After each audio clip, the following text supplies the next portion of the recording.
देवदेव करणं म्हणजे प्रत्येक गोष्ट देवाला स्मरून करणं आणि प्रत्येक गोष्ट देवाला स्मरून केली की आशा निराशा हा खेळ थांबतो. अपेक्षांच्या पेक्षाही जास्त यश तुम्हाला मिळतं. प्रत्येक गोष्ट देवाला स्मरून करायची सवय लावावी लागते. ही आपोआप निर्माण होत नाही, ही सवय लावावी लागते.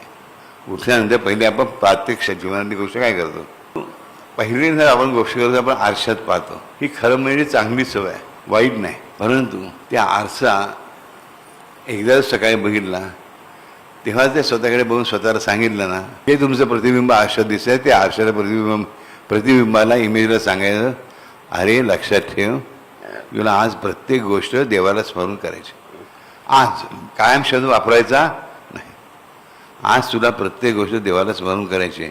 नक्कीच सांगतो, कमी कमी दिवसानं 5 वेळा तरी कुठली तरी गोष्ट देवाला स्मरण होणार.